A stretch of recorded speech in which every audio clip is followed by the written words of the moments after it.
Saya berikan tema hari ini adalah berbahagialah orang yang murah hatinya. Dan kalau kita baca di dalam Matius 5 ayat yang ke-7, di situ dengan jelas dikatakan berbahagialah orang yang murah hatinya karena mereka akan beroleh kemurahan. Jadi Tuhan Yesus menyebut orang yang murah hati sebagai orang yang berbahagia. Bapak Ibu Saudara, selama beberapa minggu ini sampai beberapa minggu ke depan kita belajar tentang ucapan bahagia. Dan salah satu prinsip bagaimana seseorang disebut berbahagia itu hari ini dikatakan oleh firman Tuhan harus murah hatinya karena mereka akan beroleh kemurahan. Sebelum kita bicara lebih jauh lagi tentang kebenaran firman Tuhan ini, saya mengajak kita untuk melihat berita ini, Bapak Ibu Saudara.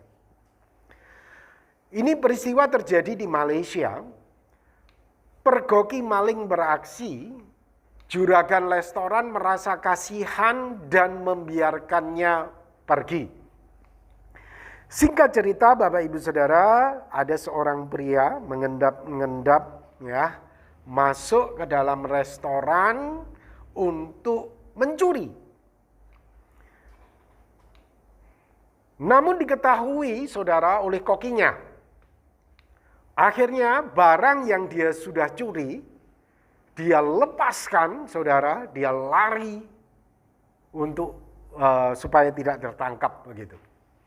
Namun menariknya saudara, sepeda motornya itu juga ketinggalan di situ. Dia tidak sempat lagi bawa sepeda motornya. Kemudian setelah itu beberapa waktu kemudian, maling ini beserta dengan saudaranya datang lagi ke restoran itu.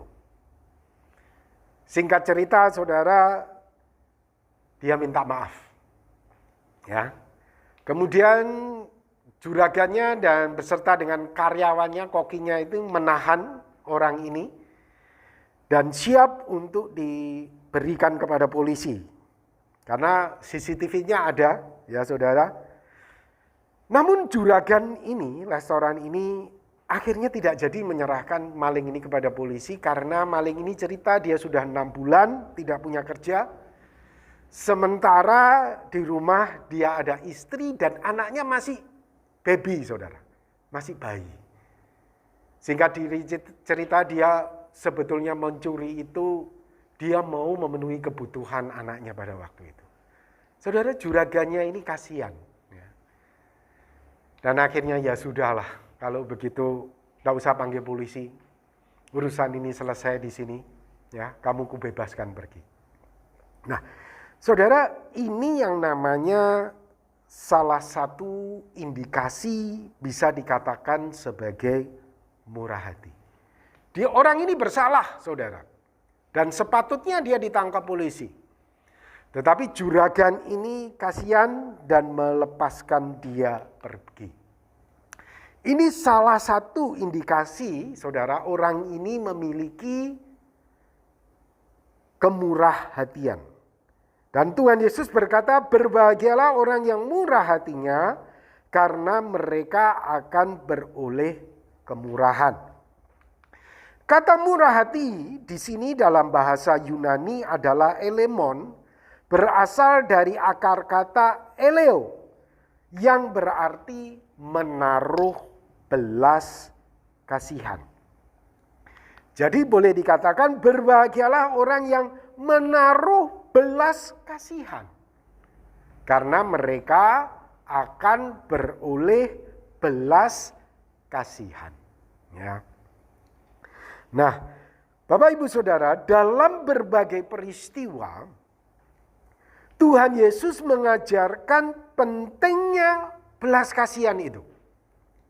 Saudara, dalam berbagai peristiwa, Tuhan Yesus mengajarkan pentingnya belas kasihan itu.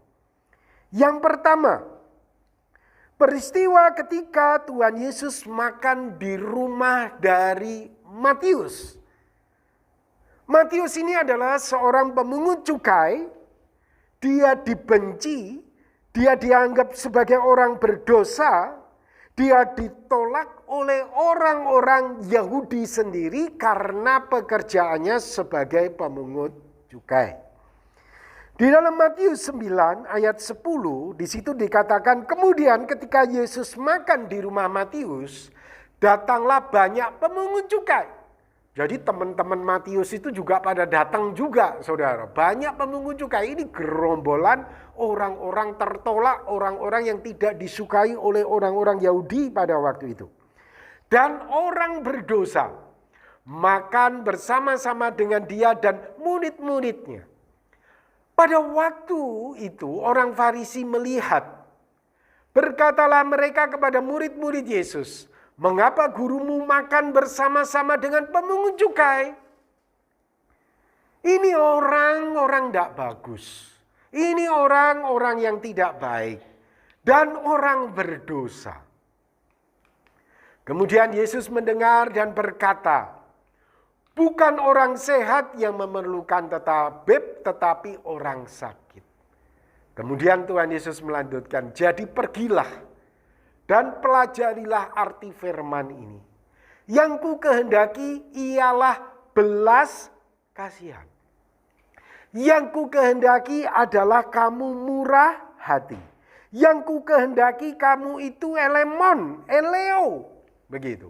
Yang ku kehendaki kamu itu belas kasihan dan bukan persembahan. Karena aku datang bukan untuk memanggil orang benar, melainkan orang berdosa. Jadi Bapak Ibu Saudara, ketika Tuhan berkata seperti ini, yang ku kehendaki adalah belas kasihan. Konteksnya, Tuhan itu sedang bersama dengan Matius, sedang makan bersama dengan pemungut cukai yang lain, bersama-sama dengan orang-orang berdosa yang dikategorikan sebagai orang yang tertolak, orang yang ditolak, orang yang disingkirkan oleh orang-orang Yahudi yang taat katanya terhadap Allah. Saudara. Jadi Bapak Ibu Saudara, dari peristiwa ini kita bisa belajar. Tuhan Yesus itu mengajarkan kepada orang-orang Farisi pada waktu itu, kamu tidak kasihan kepada orang yang tertolak ini. Ini sudah ditolak dalam lingkungan masyarakat Yahudi. Matius ini, kamu tidak ada belas kasihan terhadap Matius. Saudara, kita itu cenderung ya bergaul. Saya katakan kecenderungan manusia itu bergaul ya dengan orang-orang yang disukai banyak orang. Ya. Justru Tuhan Yesus di sini menunjukkan, mengajarkan kepada kita. Justru kita ini harus bergaul kepada orang-orang yang disingkirkan, saudara. Orang-orang yang tertolak. Saudara, apalagi Bapak Ibu Saudara di sini ada profesi sebagai guru ya. Saya mengajak saudara-saudara, coba perhatikan di antara kelas-kelas ini ya. Pasti ada anak yang tidak menarik ya. Yang kemudian diabaikan, dipandang sebelah oleh teman-temannya yang lain. Saudara, justru Tuhan Yesus mengajarkan kita untuk dekat sama orang-orang ini. Sebetulnya profesi guru itu justru menolong kita untuk kita itu bisa melihat, ya, melihat orang-orang ini mana. Saudara, justru yang tertolak itu loh, saudara. Justru yang kamu harus deketin. Justru yang tersingkirkan ini loh, saudara. Yang justru kamu harus menunjukkan belas kasihanmu kepada orang-orang. Ini yang Tuhan Yesus ajarkan. Yang kedua, saudara. Tuhan Yesus berbicara tentang pentingnya belas kasihan itu pada waktu para murid memetik gandum pada hari Sabat dan dikatai oleh orang-orang Farisi. Pada waktu itu dalam Matius 12 ayat 1, pada hari Sabat Yesus berjalan di ladang gandum karena lapar. Murid-muridnya itu memetik bulir gandum dan memakannya. Melihat hal itu berkatalah orang Farisi kepada Yesus, "Lihatlah murid-muridmu berbuat sesuatu yang tidak diperbolehkan pada hari Sabat." Saudara, di sini kemudian Tuhan Yesus berkata lagi dan mengajarkan kepada orang Farisi. Pada ayat yang ke-7, Tuhan Yesus berkata, "Jika memang kamu mengerti maksud firman ini, yang ku kehendaki ialah belas kasihan dan bukan persembahan. Tentu kamu tidak menghukum orang yang tidak bersalah. Karena anak manusia adalah Tuhan atas hari Sabat. Murid-murid ini tidak bersalah dengan apa yang dilakukannya. Karena anak manusia adalah Tuhan atas hari Sabat. Sementara pada waktu itu mereka sedang lapar, Bapak Ibu Saudara." Nah, Tuhan Yesus itu pada waktu itu mengajarkan belas kasihan terhadap orang yang lapar. Ini orang lapar ini, kamu tidak kasihan. Saudara, Tuhan mau kita itu ada belas kasihan terhadap orang-orang yang sedang membutuhkan ini pada waktu itu. Jangan egois. Jangan menang sendiri. Ya. Kemudian yang ketiga, Bapak Ibu Saudara.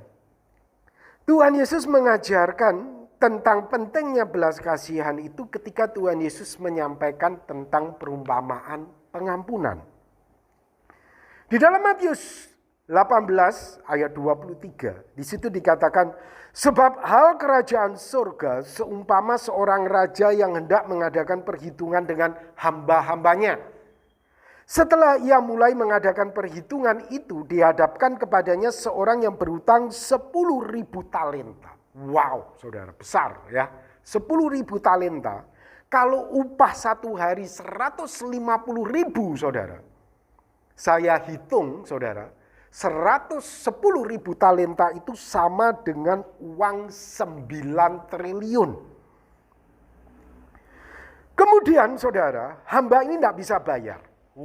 Utangnya 9 triliun. Dia minta ampun kepada tuannya. "Aku mohon belas kasihan, tolonglah aku." Akhirnya raja ini berkata, "Kamu utang 9 triliun, ya sudahlah, aku bebaskan kamu." Wow, raja ini penuh dengan belas kasihan ya saudara ya. 9 triliun dibebaskan. Andaikan upah satu hari 150.000. Seandaikan upah saudara 300.000 berarti 2 kali lipat saudara. Jadi tergantung upah sehari kita berapa. Ini 9 triliun. Kalau 150.000. Dia senang saudara, hutangnya dihapuskan ini. Kemudian dia ketemu dengan temannya. Temannya ini cuma utang berapa saudara? 100 dinar. 100 dinar itu kalau uang 150.000 upah satu hari, itu sama dengan 15 juta. Saudara, apa yang dilakukan oleh dia terhadap temannya ini? Dicekik temannya ini, kemudian ditangkap, bayar utangmu. Wow, saudara. Bayangin 9 triliun dibanding dengan 15 juta, saudara. Tidak sebanding. Nah, pada konteks ini, saudara, Tuhan Yesus kemudian mengajarkan kepada murid-muridnya untuk punya belas kasihan. Untuk punya belas kasihan terhadap orang-orang yang tidak berdaya. Ini orang tidak berdaya nih. Saudara tahu begitu raja itu jadi marah ya. Karena terhadap temannya sendiri yang tidak berdaya, yang terpuruk pada waktu itu. Ya, tidak ada belas kasihan sama sekali. Raja menjadi marah terhadap orang. Saudara, penting punya belas kasihan terhadap orang yang tidak berdaya. Memang dia punya utang, memang dia bersalah. memang dia mencuri, memang dia merampok, memang dia menipu, memang dia mengatai kita, memang dia memanipulasi kita. Tapi perhatikan, pada kondisi tertentu dia itu tidak berdaya. Dia memang punya utang. Tapi utang dia dibanding dengan utang kita di hadapan Tuhan itu tidak bisa dibandingkan, saudara. Utang orang yang memanipulasi kamu itu cuma 15 juta. Sedangkan utang kamu sama Tuhan itu 9 triliun. Kapan kamu mau bayar itu, saudara? Orang yang mencuri dari kamu itu cuma 15 juta. Sedangkan kamu mencuri dari Bapakmu di surga itu 9 triliun. Istilahnya begitu, saudara. Jadi belas kasihan terhadap orang yang tidak berdaya. Yang keempat, saudara. Tuhan Yesus mengajarkan pentingnya belas kasihan ketika Tuhan Yesus menceritakan tentang Samaria yang baik hati. Di situ dikatakan ada orang Yahudi sedang dirampok, saudara. Dan setelah itu hampir mati. Kemudian lewat imam, saudara. Bayangin, imam, saudara, lewat di situ. Yang katanya orang suci, katanya orang saleh, orang baik. Lihat di situ pura-pura enggak tahu lewat jalan yang lain. Kemudian yang kedua lewat pula Lewi, saudara. Yang katanya juga keturunan orang yang baik. Lihat orang mau mati di situ pura-pura enggak tahu lewat jalan yang lain. Kemudian yang ketiga, ini orang Samaria. Dalam perjalanan untuk bisnis dia. Dia lihat orang ini mau mati. Ya. Kemudian dia tolong orang ini, dia rawat orang ini, saudara. Dia keluar uang untuk orang ini, saudara. Ini belas kasihan terhadap orang yang malang. Intinya Bapak Ibu Saudara, Tuhan Yesus mengajarkan kita untuk belas kasihan terhadap orang yang terpuruk. Siapa itu orang yang terpuruk? Kasih itu. Jangan semakin ditekan, jangan semakin dihancurkan, ya saudara. Dia itu sudah berhutang, Pak Robi, kepada saya. Betul, dia berhutang kepada kamu. Tapi hutangnya dia dibanding dengan hutangmu terhadap Tuhan itu tidak bisa dibandingkan. Ya saudara.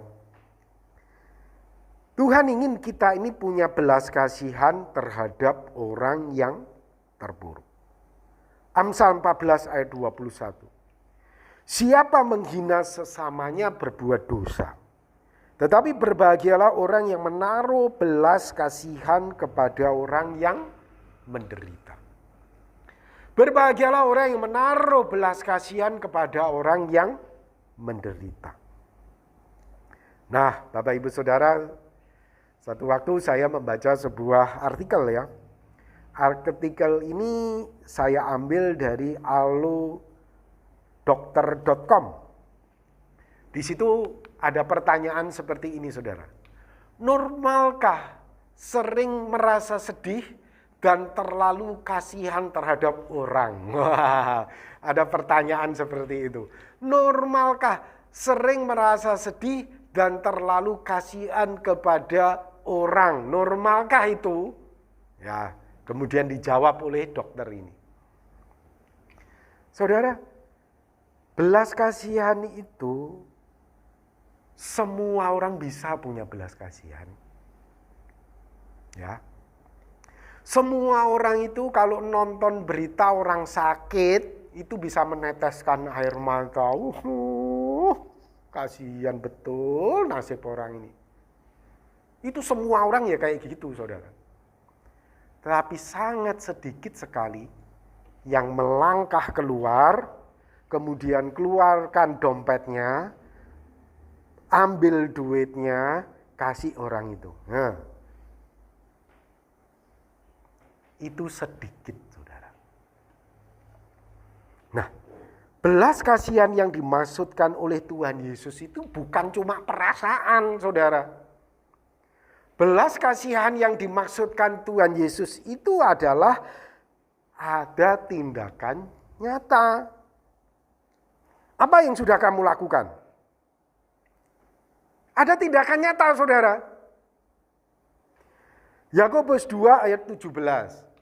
Demikian juga halnya dengan iman. Jika iman itu tidak disertai perbuatan, maka iman itu pada hakikatnya adalah mati. Kamu katakan kamu mengasihi Tuhan, kamu katakan kamu mengasihi sesama umat manusia, so what? Apa tindakanmu? Apa realita yang kamu tunjukkan?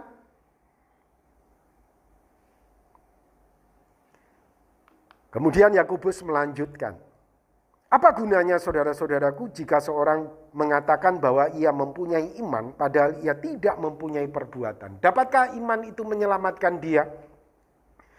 Jika seorang saudara atau saudari tidak mempunyai pakaian dan kekurangan makanan sehari-hari, dan seorang dari antara kamu berkata, "Selamat jalan, kenakanlah kain panas dan makanlah sampai kenyang," tetapi ia tidak memberikan kepadanya apa yang diperbuatnya bagi tubuhnya, apa gunanya itu?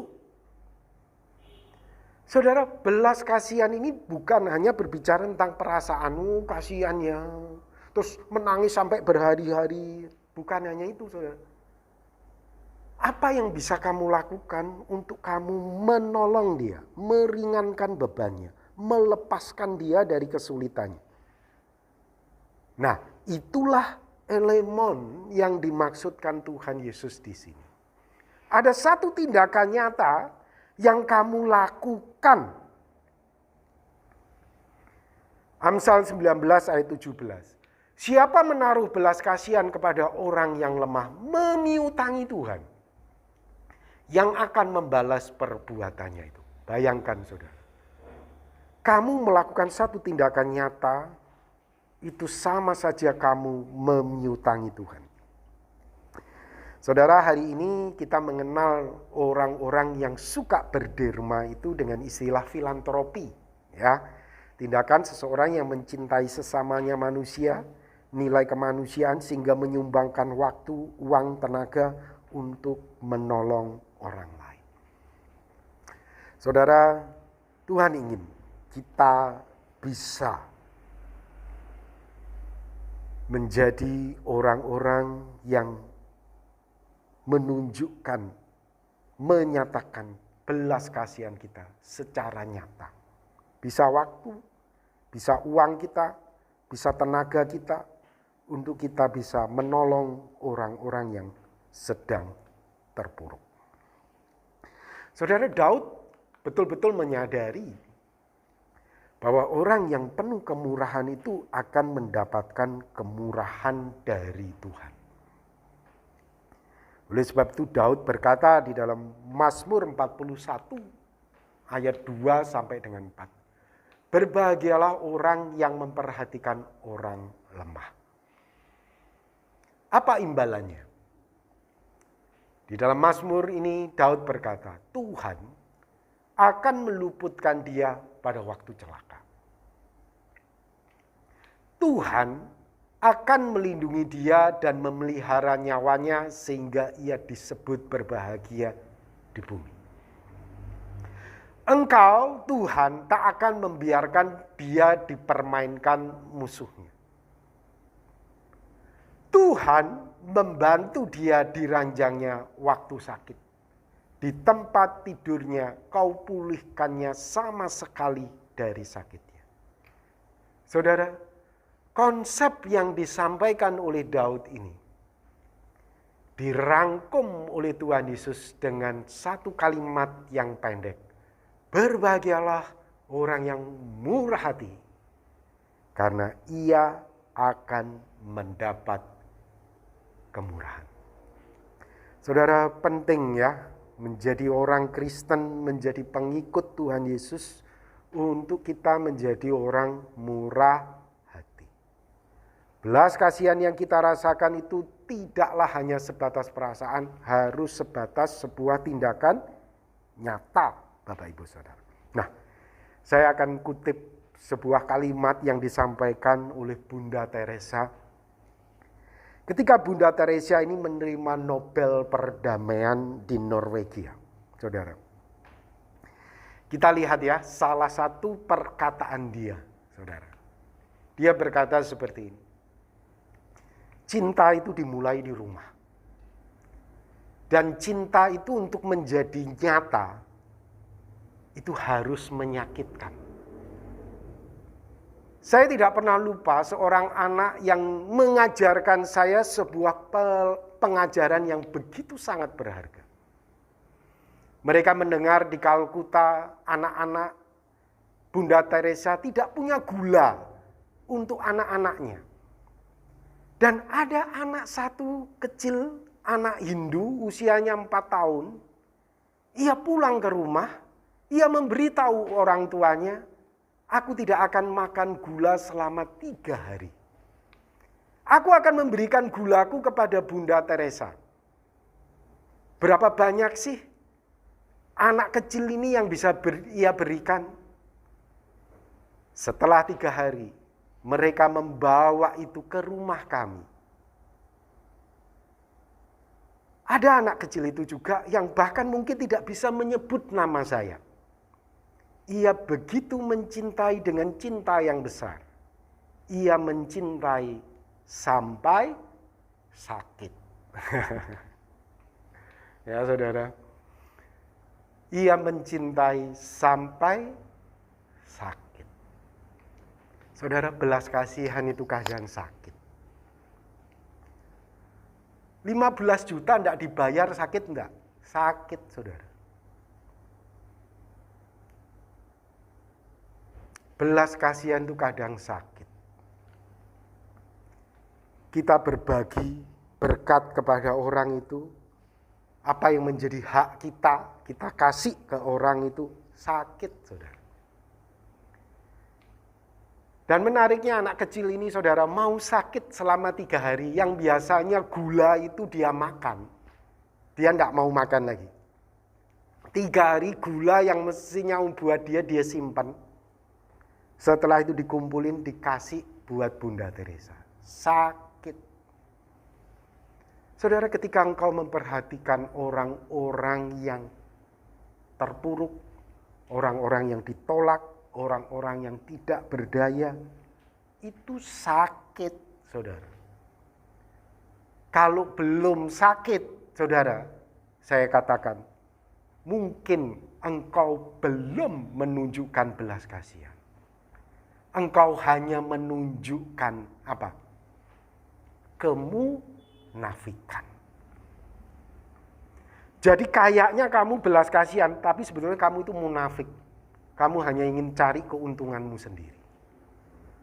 Tapi ketika orang menunjukkan belas kasihan, itu sakit. 15 juta tidak dibayar, sakit. Tapi apa? Kasihan kan? 9 triliun saja aku dihapuskan. 15 juta dia berhutang. Seharusnya aku bisa makan-makan enak, seharusnya aku bisa jalan-jalan, ya, beli Pizza Hut, beli ini, beli itu, ya. Kan bisa saudara, ya, dapat iPhone baru ya, yang 10 jutaan ya, kan lumayan, ya kan. Sakit saudara, tapi ingat saudara, kita dihapuskan itu 9 triliun saudara. Firman Tuhan berkata di dalam Yesaya 58. Bukan berkuasa yang kukehendaki ialah supaya engkau membuka belenggu-belenggu kelaliman dan melepaskan tali-tali kuk, supaya engkau memerdekakan orang yang teraniaya dan mematahkan setiap kuk, supaya engkau memecah-mecah rotimu, bukan roti tetanggamu, bukan roti orang lain. Ini rotimu yang kamu pecah-pecah sakit saudara bagi orang yang lapar. Dan membawa ke rumahmu orang yang miskin yang tak punya rumah. Dan apabila engkau melihat orang telanjang supaya engkau memberi dia pakaian dan tidak menyembunyikan diri terhadap saudaramu sendiri. Apabila engkau menyerahkan kepada orang lapar apa yang kau inginkan sendiri. Sakit tak saudara? Yang aku mau loh itu. Yang aku ingin loh saudara, kadang kita itu mau berbagi ya sama orang. Karena apa? Kita itu enggak pengen lagi. Kita enggak mau kok, aku enggak butuh kok ya. Ya udahlah. Tapi seolah-olah kita penuh murah hati. Oh bukan, itu bukan murah hati saudara. Murah hati itu sakit saudara. Apabila engkau menyerahkan kepada orang lapar apa yang kau inginkan sendiri. Dan memuaskan hati orang yang tertindas, maka tarangmu akan terbit dalam gelap dan kegelapanmu akan seperti rembang tengah hari. Sekali lagi Bapak Ibu Saudara, Tuhan Yesus berkata, berbahagialah orang yang murah hati, karena dia akan beroleh kemurahan.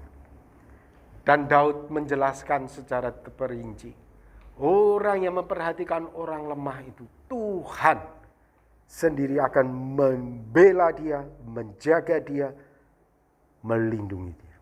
Amin. Mari kita akan berdoa bersama-sama.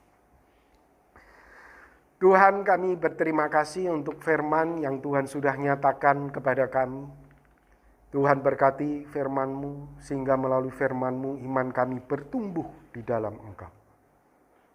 Tolonglah kami ya Tuhan untuk kami bisa menjadi orang-orang yang penuh dengan kemurahan. Untuk kami bisa menjadi orang-orang yang serupa dan segambar dengan-Mu.